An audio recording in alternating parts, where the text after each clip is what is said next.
Hola, buen día, bienvenidos. Comenzamos nuestro tiempo devocional en esta mañana. El día de hoy estaremos revisando del capítulo 28 del libro del profeta Ezequiel para leer el final, los versículos 20 al 26, para nuestro tiempo devocional que hemos titulado Esperanza por Israel. Esperanza por Israel. Recuerde que para el tiempo devocional estamos leyendo dos versiones, Nueva Traducción Viviente y Reina Valera 60. Leamos primero en la Reina Valera 60, capítulo 28, versículos 20 al 26. Vino a mí palabra de Jehová diciendo: Hijo de hombre, pon tu rostro hacia Sidón y profetiza contra ella. Y dirás: Así ha dicho Jehová el Señor: He aquí yo estoy contra ti, oh Sidón, y en medio de ti seré glorificado. Y sabrán que yo soy Jehová, cuando haga en ella juicios, en ella me santifique. Enviaré a ella pestilencia y sangre en sus calles, y caerán muertos en medio de ella, con espada contra ella por todos lados, y sabrán que yo soy Jehová. Y nunca más será a la casa de Israel espina desgarradora, ni aguijón que le dé dolor en medio de cuantos la rodean y la menosprecian, y sabrán que yo soy Jehová. Y nunca más será a la casa de Israel. Versículo 25. Así ha dicho Jehová el Señor: cuanto recoja a la casa de Israel de los pueblos, entre los cuales está esparcida, entonces me santificaré en ellos ante los ojos de las naciones, y habitarán en su tierra, la cual di a mi siervo Jacob. Y habitarán en ella seguros, y edificarán casas, y plantarán viñas, y vivirán confiadamente cuando yo haga juicios en todos los que los despojan en sus alrededores, y sabrán que yo soy Jehová su Dios. La misma porción, Ezequiel capítulo 28, versículos 20 al 26. Dice la palabra: Luego recibí otro mensaje del Señor: Hijo de hombre, ponte de cara a la ciudad de Sidón y profetiza contra ella. Dale a la gente de Sidón este mensaje de parte del Señor soberano: Oh Sidón, yo soy tu enemigo y revelaré mi gloria en lo que te haré. Cuando traiga juicio sobre ti, revelaré mi santidad en medio de ti, y todos los que observen sabrán que yo soy el Señor. Enviaré una plaga contra ti y correrá sangre por tus calles. El ataque llegará de todas direcciones y tu gente quedará masacrada dentro de tus murallas. Entonces todos sabrán que yo soy el Señor. Los vecinos burlones de Israel ya no provocarán punzándola y desgarrándola como zarzas y espinos, pues entonces sabrán que yo soy el Señor soberano. Esto dice el Señor soberano: el pueblo de Israel volverá a vivir en su propio país, la tierra que le di a mi siervo Jacob, pues reuniré a los israelitas de entre las tierras lejanas donde los había esparcido. A la vista de las naciones del mundo revelaré mi santidad de mi pueblo. En Israel ellos vivirán seguros, construirán casas y cultivarán viñedos. Y cuando lo castigue a las naciones vecinas que trataron con desprecio, ellos sabrán que yo soy Jehová, soy el Señor, su Dios. Bien, esperanza por Israel. Hay una promesa a Israel aquí. Hay un juicio sobre Sidón. Este es el quinto mensaje de Ezequiel y está dirigido contra Sidón, una ciudad fenicia tan estrechamente aliada con Tiro que Ezequiel sintió que era necesario citar los mismos pecados. Ella había violado el carácter santo de Dios y él no permitiría que su pecado quedara impune. Así como Dios revelaría su santidad destruyendo a Sidón, así también dijo que revelaría su santidad rescatando a Israel. Esta promesa hecha a través de Ezequiel nunca se ha cumplido literalmente. Espera su cumplimiento en el reino milenial. Las prácticas pecaminosas de la adoración a Baal habían entrado en Israel a través de Jezabel, hija de Etbal, rey de los sidonios. Después de entregar un mensaje de juicio, Ezequiel a veces dejaba un mensaje de esperanza para el pueblo herido de Dios. Aunque el Señor estaba castigando a su propio pueblo al destruir a Jerusalén y el templo, Él seguía siendo su Dios y tenía una preocupación amorosa por ellos. Pero donde abunda el pecado, abunda más la gracia. Sidón era la segunda de las dos ciudades más importantes de Fenicia, pero en la época de Ezequiel era de menor importancia. Se hallaba a unos kilómetros al norte de Tiro y era completamente independiente y separada de ella. Había ejercido una influencia muy mala sobre Israel en épocas anteriores de su historia, siendo la fuente del culto a Baal, cuya popularidad había sido grandemente aumentada por la influencia de la reina de Acab, Jezabel, hija del rey de Sidón. Sidón era una vecina de Tiro, sufría también el debido castigo. Un rasgo notable de este breve oráculo es la preferencia de la frase y sabrán que yo soy Jehová. Además, la profecía contiene la promesa de restauración para el pueblo de Dios, tema que más tarde recibiría mayor énfasis. Este juicio es sobre Sidón. Dios le advirtió que sería sometida a pestilencia y espada, pero no dijo que fuese a ser destruida para siempre. Sidón continúa siendo un pequeño pueblo en el Líbano el día de hoy, aunque el Tiro bíblico ha sido barrido por completo. Este juicio sobre Sidón, sobre esta ciudad situada a unos 25 kilómetros, que por lo general Sidón y Tiro se mencionaban juntas, pero aquí el juicio de Dios es específicamente sobre Sidón. El pueblo de Sidón despreciaba a los judíos y a menudo le causaba problemas, pero ahora esa oposición terminaría. Sabrán que yo soy el Señor Dios. Ezequiel hace la sorprendente declaración de que Dios sería glorificado en la destrucción de la ciudad. ¿Cómo podría el Señor ser glorificado en la destrucción en esta carnicería? Porque demostraría su santidad al rechazar dioses falsos y castigar el pecado. Las espadas de los soldados babilonios matarían a muchas de las personas y los que escaparían morirán de las plagas que a menudo acompañan a la matanza en tiempos de guerra. Tal vez en una época anterior Sidón haya sido una ciudad más grande que Tiro.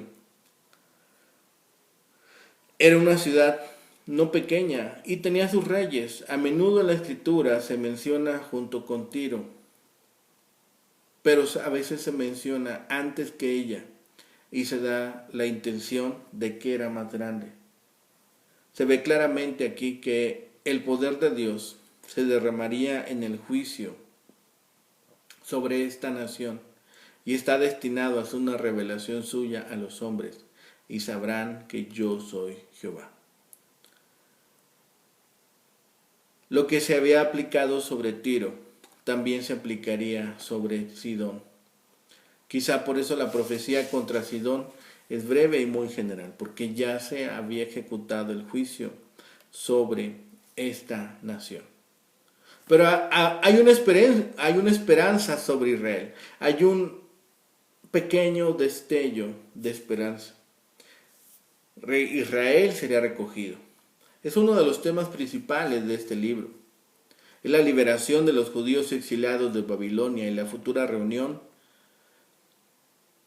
y conglomeración de la nación. Después de los 70 años de exilio y la conquista persa de Babilonia, Dios hizo que Ciro permitiera que el pueblo judío regresara a su tierra y reconstruyera su pueblo. Pero el regreso de unas 50,000 personas no cumplió completamente las promesas de Ezequiel, porque tiene una aplicación para los últimos tiempos. Ciertamente el remanente judío que regresó con Zorobabel no moró a salvo, porque tenía todo tipo de problemas con la gente de la tierra. Además, Ezequiel mencionó naciones, plural, y no solo la nación de Babilonia, donde los judíos estaban en exilio. Llegará el momento en que Dios llamará a su pueblo escogido a su propia tierra. Los juzgará, los limpiará y establecerá su glorioso reino. Dios le dio la tierra de Palestina a Abraham y a sus descendientes, y renovó la promesa a Jacob. Los judíos poseían la tierra porque Dios se la dio, pero poseían la tierra solo cuando obedecían los términos del pacto que Dios les había dado. Durante el exilio en Babilonia estaban fuera de la tierra porque se habían rebelado contra el Señor. Ezequiel tendrá más que decir sobre el futuro de Israel en los capítulos 37 al 48. Pero esta breve promesa debe haber traído aliento al remanente fiel entre los exiliados, así como la promesa segura del regreso de Cristo trae aliento para el pueblo hoy en día. Estos versículos breves anticipan lo que el profeta ha de ampliar en los últimos capítulos. Ezequiel dice que llegará el tiempo en que ninguna nación vecina será una espina desgarradora para Israel.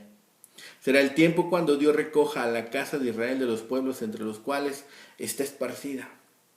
Entonces me santificaré en ellos ante los ojos de las naciones. El empleo de santificar por parte de Dios, como aquí, es una indicación de que el término santificación no solo se refiere a la pureza moral, como frecuentemente en el Nuevo Testamento, sino también, particularmente en el Antiguo Testamento, a ser apartado de todo lo demás. En este caso, después de juzgar a Tiro y a Sidón por sus pecados y de restituir a Israel a su tierra, se verá que Jehová el Señor es el Dios verdadero, es el Dios que tiene poder y cuidado, es el Dios que llama a su pueblo. Así será santificado Dios.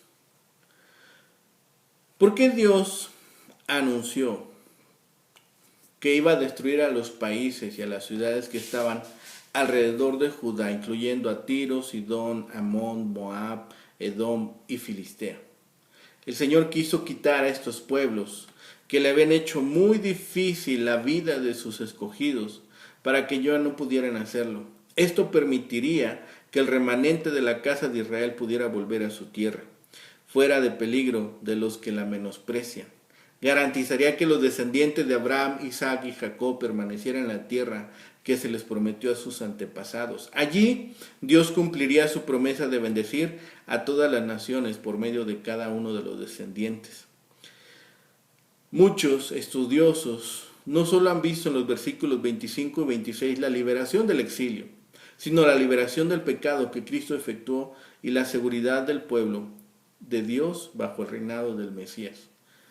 Es muy reconfortante destacar que Dios, en el mismo proceso por el que permite que su ira se encienda contra los que insten en no necesitarlo, se preocupe por el bienestar de esas mismas personas. El Señor quiere que podamos llevar la vida pacífica y tranquila, con toda piedad y santidad, de manera que nos podamos dedicar a hacer lo que nos corresponde, es decir, a traer a otros al conocimiento de la verdad de que la salvación nos llega mediante Jesucristo. Con el fin de crear ese ambiente para nosotros, Dios emplea querubines, guardianes de la paz y la seguridad, para que castiguen a los transgresores y para que hagan la guerra contra las naciones belicosas. No obstante, cuando Dios castiga a los países, no nos corresponde regocijarnos, tal como lo hizo Tiro con respecto a Jerusalén. Más bien debemos agradecerle a Dios por controlar la historia en beneficio nuestro y del Evangelio.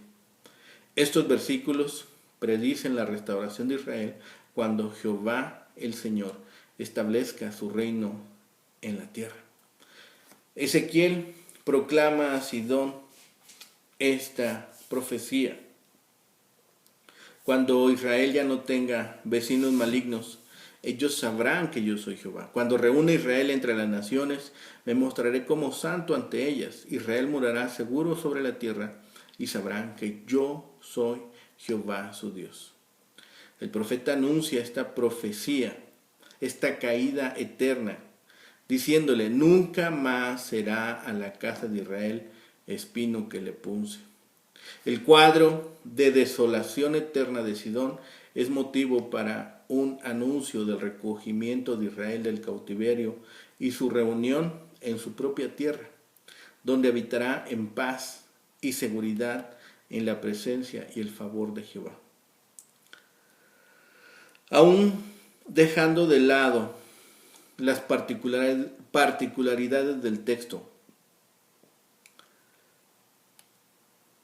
Es claro que, como las otras naciones, existía una relación entre Sidón y el pueblo de Israel, que estaba representada por el matrimonio entre Acab, hijo de Omri, rey de Israel, y Jezabel, la princesa sidonita.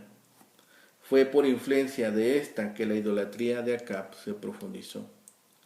A partir de la lectura del texto se puede notar que este mensaje contra Sidón está relacionado con el anterior, contra Tiro, y con el mensaje de esperanza o restauración que hay sobre Israel. En cuanto a relación con el mensaje contra Tiro, podemos notar que no se menciona en este texto ningún pecado por el que se condene a Sidón, por lo que se podría pensar que ambas ciudades serán consideradas como una, y como consecuencia se podría aplicar lo que se había dicho a Tiro ahora sobre ella. En cuanto a su relación con lo que sigue, se puede ver que en 4 ocasiones el texto menciona: sabrán que yo soy Jehová, lo que da una cadencia de continuidad al texto. Hay 3 aspectos a rescatar en estos versículos. En primer lugar, el fuerte énfasis en el rechazo de Dios sobre la ciudad. Tanto el versículo 21 y 22 enfatizan la afirmación: yo estoy contra ti. Aunque el texto no dice claramente la o las razones de este rechazo, se puede interpretar esta falta en el sentido que ya ha dado suficientes razones para la destrucción de Tiro, y al pertenecer al mismo pueblo no era necesario repetirlas. Pero también es posible que el recuerdo de los pecados de Jezabel fueran considerados para este pueblo algo así como un símbolo de lo que se opone a Dios y a su pueblo. De esta manera Sidón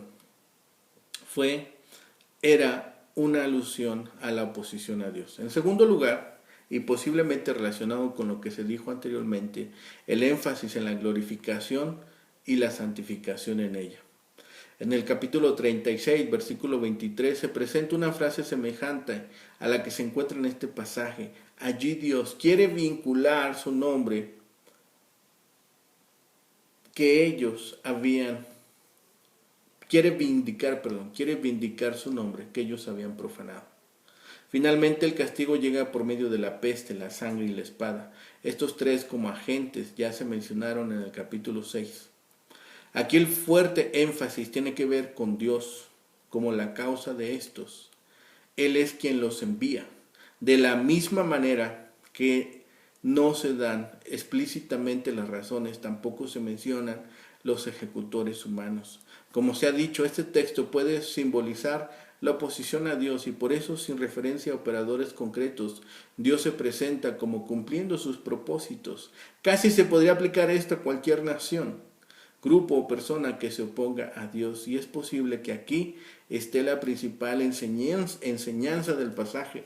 Dios no dejará a sus enemigos sin castigo, actuará. No sabemos por qué medio ni cuándo, pero lo seguro es que se santificará y honrará su nombre. Así encontramos la restauración de Israel. Los últimos 3 versículos de este capítulo tienen como propósito traer una palabra de esperanza a un pueblo que hasta entonces solo había recibido palabras de juicio y condena. El anuncio de la destrucción de los enemigos de Israel debería haber sido un bálsamo para los oídos doloridos de los exiliados. Dios castiga a los que se oponen a su pueblo, y en especial a él y a su propósito. Sin embargo, ahora el profeta se dirige a ellos con palabras directas. Algunos autores ven en el versículo 24 una conclusión a los mensajes a las 6 naciones que se presentaron hasta este momento. Se trata de un versículo en el que se afirma el fin de la agresión de los enemigos que les rodeaban. Esta agresión es presentada con 2 figuras, espina y aguijón. En el caso de la espina, el profeta usó este término en el capítulo 2 para referirse a la amenaza de su propia gente. El segundo caso es un término que se usa en Isaías 32 en oposición a alegría. Las 2 palabras contienen una referencia a un dolor psíquico, una angustia que les causaba el ataque de los mismos. El texto se propone enfatizar que nunca más habrá, es decir, nunca más se repetirá esta situación en la que los pueblos que estaban literalmente rodeándolos los menospreciaran. Es interesante notar que el versículo 24 termina haciendo referencia a el Señor Jehová, y el versículo 25 comienza enfatizando que el mensaje que va a dar viene del mismo Señor Jehová. El mismo Dios que castiga a las naciones que atacaron a su pueblo es el que ahora se va a encargar de bendecirlo. Los versículos 25 y 26 presentan dos acciones que tienen su origen en Dios. La primera, para los exiliados, el volver a su tierra era un tema muy sensible. Da una promesa de bendición que era real para ellos. Sabían que aún antes de la destrucción de Jerusalén, en medio de la guerra con los caldeos o los babilónicos, Nabucodonosor, los habitantes de Judá habían huido en varias direcciones. La reunión del pueblo implicaba la reconstrucción de la nación. Esta reconstrucción se llevaría a cabo en su propia tierra, una tierra que Dios mismo les había entregado. Como podemos ver, Dios es el personaje principal de esta acción. Él los reunirá, Él les ha dado la tierra, Él les volverá a llamar, Él les restituirá lo que les pertenece. La segunda acción se encuentra en el versículo 26 y se puede sintetizar en habitarán seguros. En lugar de las angustias, la espina y el aguijón, ahora ellos podrán vivir con confianza después de que Dios ha actuado con justicia entre los que le rodeaban. Edificar y plantar son acciones que muestran que esta situación se mantendrá y podrán disfrutar de los frutos de lo que plantaron. Jeremías 29:5 se aconsejó a los exiliados que se prepararan para una larga estadía en el exilio, casi con todas las mismas frases que ahora Ezequiel les anuncia el regreso. La repetición de la palabra seguros, bataj, es muy significativa en este sentido. No se trata solo de una seguridad física, sino de la confianza. La seguridad y confianza que ellos podían disfrutar en la tierra que Dios les ha dado no estaba en sus propias fuerzas, sino en la acción de Dios. La esperanza tiene sus raíces, desarrollo y coronación en Dios. Por eso en cada uno de estos versículos se afirma: yo soy Jehová. Así culminamos esta serie de profecías. Así culminamos estos juicios que Dios había mandado a Ezequiel. Jehová será glorificado en la restauración final de su pueblo. También por su pueblo había sido deshonrado Dios a causa de los pecados de ellos, y los sufrimientos de ellos habían dado también al enemigo ocasión para blasfemar. Pero Dios los sanará de sus pecados y los rescatará de sus aflicciones, y de ese modo será santificado. Habitarán seguros, porque no habrá nadie ni nada que les inquiete.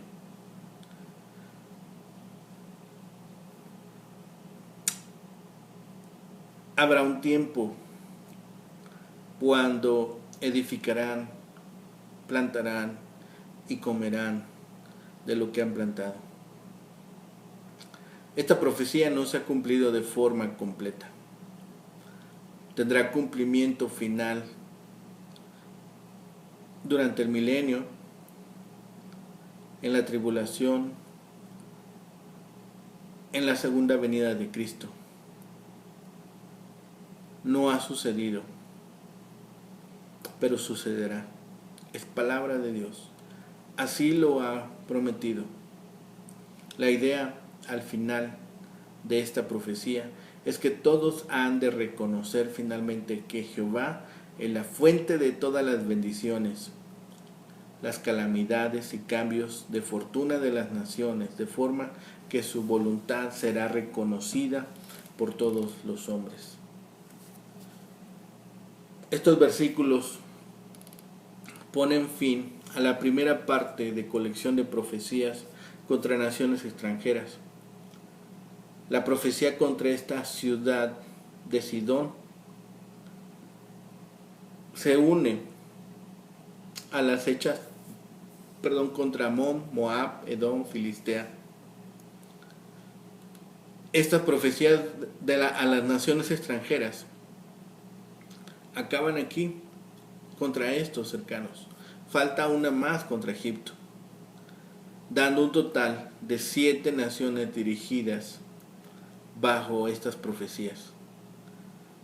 Las primeras 6 naciones se unen como vecinos de Israel.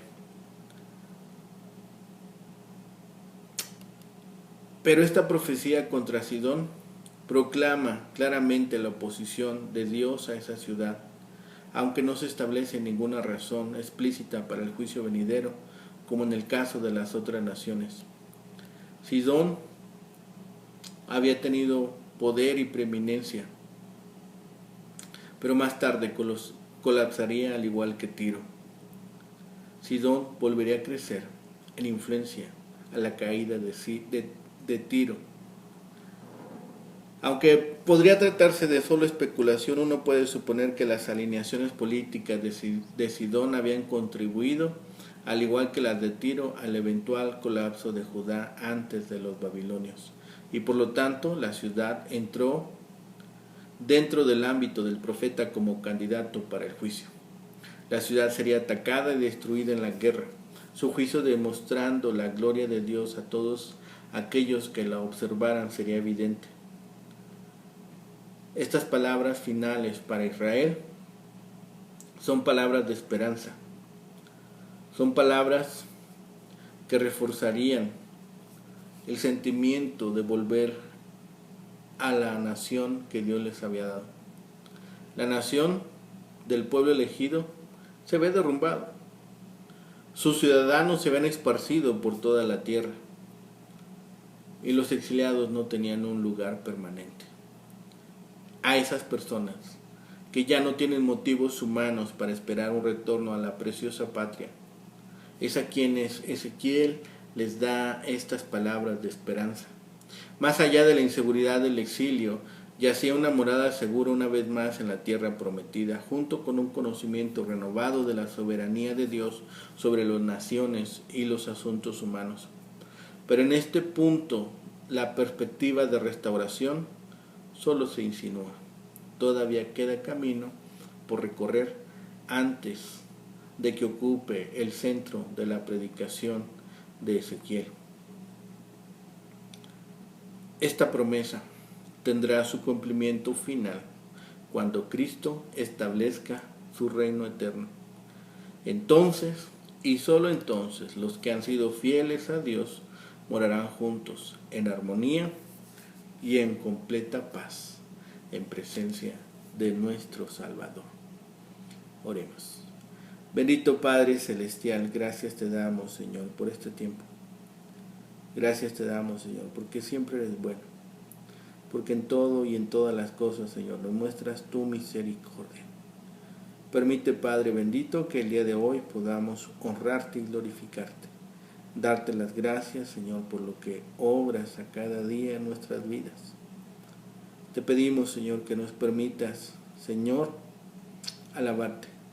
Que nos permitas, Señor, observar las áreas donde tú actúas. Y también de ello glorificarte y darte la honra y la gloria, Padre. Permítenos, Señor, observarlo. Permite, Señor, que nuestra vista vea más allá, Señor, de lo que comúnmente observamos todos los días, Señor, y que podamos ver lo que tú obras por medio de tu mano poderosa. Lo rogamos, Padre. Queremos glorificarte también en ello, en las cosas más pequeñas, en los sucesos extraordinarios, Señor, en los milagros, Señor, que tú obras a diario en nuestras vidas.